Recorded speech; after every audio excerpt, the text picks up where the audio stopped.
Yeah, absolutely. I mean, great start to the competition. Obviously that's one that everybody dreams of. When you start doing your prep and everything, you'd love everything to fall into place as it did for us last night. I mean, we're very aware that it's not always going to happen like that.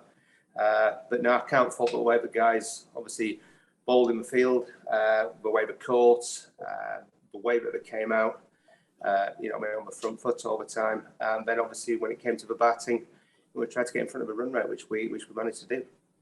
We often talk about this white ball batting group, but does yesterday's game highlight just how important the bowlers are going to be, and specifically the variety of the attack is going to be over the next few weeks? I think it does. I mean, obviously we've been watching the IPL very closely. I mean, how the wickets behaved, how the conditions adapt, the way you get to adapt to conditions at various times.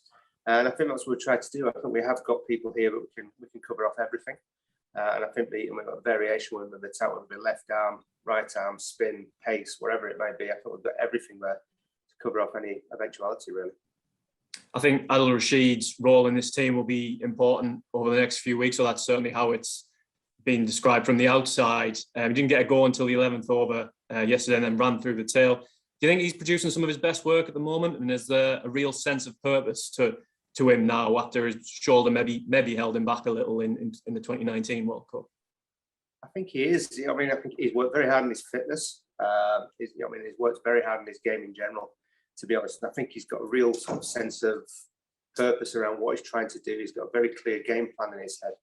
And I think what we saw last night is that actually the way that the rest of the bowlers set him up to be able to do what he did in that period of the game just shows how deadly he can be. And it's a credit to the rest of the guys to actually get us to that stage where we can allow Rash to work his magic like he did at that point. And I mean, 4 for 2 is very special, isn't it? But that was off the back of some really good work from the other bowlers as well. Mm-hmm.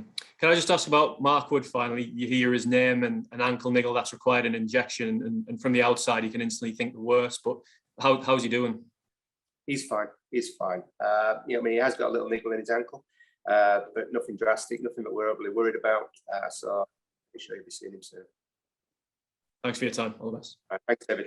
Cheers, David. Let's go to John Etheridge and then Lawrence Booth. This morning, could I ask a little bit about Moeen Ali, who's had a sort of up and down sort of year, I guess. How would you assess his sort of value to this squad? I think he's obviously through the IPL. He showed some great form. Certainly with the bat, and I think last night we saw his class come out of the ball as well. I think the fact that the West Indies have so many sort of left-handers at the top of their order, it was a great matchup against obviously their left-handers, and he did the job fantastically well. I mean, to bowl his 4 overs straight through as he did, and to get us off to the start, and pick up those crucial wickets. It shows how adaptable he is as a cricketer. He's on the top of the wave at the moment, so he's enjoying himself. He feels a real purpose for what he's doing, and he sees how he fits into that team. And I think whatever is in that position, I think he's a very dangerous cricketer. What about his personality, his character? I mean, I think I'm right in saying he's probably done more time in quarantine than anybody. I mean, he had that COVID, didn't he? Contracted COVID earlier on in the year, and then there was a bit of perhaps a slight breakdown in communication in India. But he does seem to take these sort of things in his stride. He's very calm, very chilled out character, as you all know. Around the dressing room, he has a lot of value. Obviously, the knowledge he's got through cricket as well, but the way that he's very good at pulling people together as well. And he's an important cog in the wheel inside the dressing room. What we've seen is, with the form that he's in, the character is just coming out, and it's great to see. And like I say, it's so much fun to have around. But we're seeing that fun go out into the field as well. So we're going to try and keep him in that position. And finally, on Moeen, the fact that he's given up Test cricket, is that perhaps going to help his one-day cricket in as much that he can focus totally now on the white ball game? Yeah, probably. That's obviously a question that you'd probably best place asking him, to be honest. But certainly, it's narrowed that focus down now so he can get stuck into his white ball cricket, which we know he loves. And I think we can see that sense of funning there at the moment as well. And that's, as I said, that's coming out in his form. Okay, thanks, Chris. Thanks, John. Okay, let's go to Lawrence and then Matt Roller. Hi, Chris. Just wondered, in a game like that, when you win so quickly, is it almost hard to draw too many conclusions, or is it the confidence you take from a win like that that's the important thing at the start of the tournament? I think probably both, to be honest. I think you do take the confidence, because it shows that the preparation you've done has put you in a good place to actually go out and perform like that. But at the same time, we've got to be real. And this is a message that I will be passing on during training tomorrow, is that it's one win. That's brilliant. It's great to get the points in the bag and obviously get that net run rate up. But it's a start, and that's just what it is. You know, I mean, we have got some stiff opposition coming. We know that. We know it's not always going to go our way. So it's a case of just keeping your feet on the ground, keep doing all the good things, and just making sure that we focus on what we do well. And that is a prime focus for me. So, I mean, what do we do? How do we do it? How do we play? Let's make sure we're doing that, and then we'll take some living with. So for me tomorrow, feet back on the ground when we go again. Can you think of more ruthless performance in your time as coach across any format? No, is the straight answer to that one. I just thought, obviously, the way we started and the way we kept pushing, I thought was excellent. And at no point did I see us sort of take a step backwards and think, well, this is all just falling into place now, we'll just let it play out. What I saw was just a relentless push all the time. And I think the fact that we could use Rash the way that we did just emphasised that push as well. And it was really good to watch that ruthless streak come out. And it's something, I mean, we've had teams before, I mean, 34 for 3, I mean, 40 for 3 in the power play, and maybe not pushed as hard as we did. But what I saw yesterday was that ruthless streak come out, that smart, how we go about it, the way that the disciplines of the bowlers held. And I thought that was backed up in the field, I mean, fantastically well by some very good catching as well. Sorry, just one more from me, if that's okay. Milan obviously kept getting shunted down the order and never appeared at all. Presumably that was because you wanted the big hitters for the net run rate, and was he okay with that? Yeah, it was fine. We speak a lot, I mean, around the dressing room, and it's, you know, it's common knowledge that we want flexibility in that batting lineup, and we saw an opportunity to get that run rate up, and we took it. So it was nothing more than that. It's just that we wanted to try and get the runs as quickly as possible to potentially give us a buffer zone later down the line. So that's exactly why we did it, and everyone was fine with that. Cheers. Okay, let's go back to Tim Bickmore and then Dean Wilson. Yeah, hi Chris. Just wanted to ask about Tamal Mills, and specifically that over he bowled to Chris Gale and how well he did on his comeback, I suppose. But it's great to have him back. Obviously, I've known Tamal since he was young at Essex, and to get him back in there, you know, and to have his character around and to have his pace. I mean, I think it was his pace, and you know, I mean, that slower ball that he's got, but you know, I mean, made such a big difference for him yesterday. But you could see once the pace sort of cranks up, people do strange things. Pace does that to people. And to have someone with that ability, you know, I mean, from a left arm angle as well in the squad is obviously an asset to us. And more generally, with Wood coming back at some point in the tournament, obviously creates a sort of selection headache. Do you think you might change the balance at some point to pick an extra seamer? Well, potentially, yeah. I mean, like I said before, for one thing we've got a variety of people in our attack that all bring different things. You know what I mean? So we've got a lot of combinations that we could go with, depending on what pitch we're playing on, what we think will suit, and where the best matchups lie as well. Thanks. Okay, let's go Tim and then Dean. Hi, Chris. Saw Tamal do the sort of enforcer role yesterday, and he's obviously more renowned for his bowling at the end of the innings. Is that a role you think he can offer you throughout this tournament? Who is that? Sorry, I missed the start of that. Sorry, Tim. Hi, yeah, we saw with Tamal, he was doing the sort of enforcer role yesterday rather than just bowling at the death. Is that something you think he's well suited for this tournament? I think he's very adaptable to everything, really. He's got the pace, he's got that physical presence when he's running in. And you know, I mean, I think just seeing him run in obviously just heightens things as well. So I think he's got the ability to do both. I mean, he does give us option in the latter overs to actually, I mean, bring something different in there as well. But we're seeing that actually he's a very capable bowler. We've seen that progression of you know, in the last few years in the cricket where he's been playing. So you know, I mean, I think he's a great asset to have within our bowling attack. And are you looking forward to potentially having Tamal and Mark Wood together, maybe in those middle overs? I think it's an exciting prospect, isn't it? It's just, you got two people that can hit that sort of pace at a regular interval. But again, it will, you know, I mean, it will come down to what we feel will best suit the conditions that we're playing under, and where the best matchups lie, obviously to the teams that we're playing against. But you know, I mean, I wouldn't rule anything out. And if we think that's the best combination, we could see that. Okay, let's go Dean, and then we'll finish with Simon Burton. Go ahead, Dean. Yeah, hi Spoons. I don't know if you can hear me. Yeah, I've got you. Yeah, I just wanted to ask about the batting. I know that maybe David Milan, just because of his incredible form, whether he's actually gone off the ball a little bit in T20 cricket, but did the West Indies batting performance really highlight the need for someone like a Milan who plays those kind of authentic shots and maybe can steady a ship if need be, and use a bit of nous rather than just smashing it everywhere or trying to? Yeah, I mean, and that's exactly, I mean, exactly one of the reasons why he's in there, is that he can play that role for us. We've got a lot of power around him. And like I said, just because we chose to go with power last night, there was a method behind that. We want to get the run rate up, which we achieved.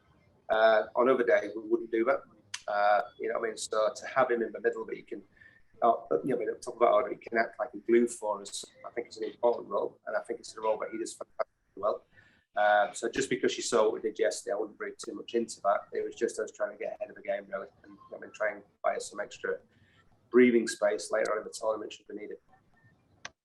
And just on the batting as well, Owen is also kind of, I suppose, looking for a bit of form. Being not out would have been good for him last night. And Dawid have both got bags of experience, and so really can handle any dips in form and will come out of it. For someone like Liam Livingstone, who's obviously at the start of his international career, how do you think he will cope just from a little dip in form that he's kind of going through now? Do you think that he will have the same mindset, or is it a bit different when you're, you know, just at the outset of your career and trying to deal with it? Well, I think the atmosphere at the dressing room will allow him to go out and play his way. He will never be criticised for playing his way. And I think the one thing we've got a wealth of experience around himself that will help him through any sort of dip in form that he may sort of experience. But I've no doubt, you know, I mean, you look at the way that he's played during the summer and the way that he's burst onto the scene, but fantastic cricketer there. We've got a very powerful cricketer there. And I've no doubt it will come through and it will come good, and we'll see some fireworks from him at some point. But I think the environment we've got, the way that we encourage them to play, I mean, the freedom in which we allow them to play as well, to fit to the game plan and the experience he's got around him, in exactly the people you've spoken about, your Morgs, your Lance, I mean, Jason Boys, your Butlers, all these guys have got a wealth of experience under the belts now, and all probably experienced everything that he's going to experience. So I think there's a lot of people that can help him there, as well as the coaches as well. So he's got a lot of people around him that will help. Thank you. No worries. Okay, last set from Simon Burton. Go ahead, Simon. Hello. So after the game yesterday, Moeen said that one of the reasons he was asked to bowl the first over was that he, after kind of powering through from the IPL, he was feeling less nervous than a lot of the other players before the game began. How were the nerves before the start? I would say it was more excitement than anything, and we're all feeling it, to be honest. You know, in that excitement of, right, we're all waiting outside the coach, we're going to get on it now, and we're off, and it's his first game, and here we are after all the preparation we've done. So I don't think it was nerves in a bad way. I think it was nerves in a really good way, that the guys were really excited just to actually crack on, get into this tournament now, get it started. And you know what? The West Indies are a dangerous team. And we knew that we were going to have to be on the best of our form to try and match them. So, you know what I mean? I would say it was more excitement than nerves, if that makes sense. It was like those really good butterflies you get. Because as a coach, I guess you can prepare players for a lot of things, but the opening match of the World Cup, it's a unique situation, I guess, mentally, that is beyond your control. Was you worried at all that it could be an issue, jitters? I think, you know, I mean, a lot of them have experienced, obviously, a World Cup and World Cup success before, whether it be 50 overs or wherever it may be. So I wasn't so much worried. I mean, the one thing that I've tried to do throughout all this is obviously prep well. So we've tried to cover, you know, in any experience off that they may have, whether it be super overs, you know, I mean, doing one ball events, we're actually very defensive, 4 runs off the last ball. How are you going to do it? So they've seen all these, you know, in various sort of situations that they may come into. Granted, it's not under the same pressure, but at least they've got a little bit of knowledge in the bank that they can say, right, well, this is where I practice, this is where I'm going to, and I'll trust my method. But you try and keep everything in the build-up as normal as possible, so it feels just like another day at the office for them. There's nothing different going on around them, and they get that security of knowing that actually everything's under control and nothing looks different here. No one's trying to be any different. And then you talk a lot about trusting their methods, trusting the way they play. But more importantly, trusting themselves and giving them the freedom to go out there and express themselves and enjoy. And I think if you do that, you're going to get the best out of people and give them the best chance of success, really, which is what we're trying to do. And again, afterwards, Kieran Pollard said that it was just one of those nights where everything goes wrong and you've got to bin it and leave it behind. Is that the same from your point of view? Is it just one of those nights where everything went right and you need to leave it behind? Or what do you carry forward from it? I think you carry, obviously, a certain amount of confidence with that. You reflect on how you managed your skills, how you actually produce your skills on the night you executed them. So you will look at that, right? How did that feel? How did we do it? Can we carry that forward with us? But I think, what we can't do is expect that actually we'll turn up next game and everything will just fall into place again. We've got to be prepared, but actually at some point, we're going to have a tough challenge. Somebody is going to get the better of us, or one of the bowlers, or somebody's going to bowl really well at us. And we've got to be prepared to tackle that, really. But I think we can certainly take confidence from it. Like I say, with how we executed skills, how well we caught. We had a couple of fantastic catches by people running backwards. Moen being one of them that started things off for us. So I think, as I said, certain elements we can take with us, but certain elements, as the West Indies spoke about last night, you've got to not bin, but we've got to file that and obviously keep it in the bank. But at the same time, right, we've got to realise feet on the ground and start again. We're heading to the next game now, and assume that it won't be as easy because the chances are it won't. So there's got to be an element of realism about it as well.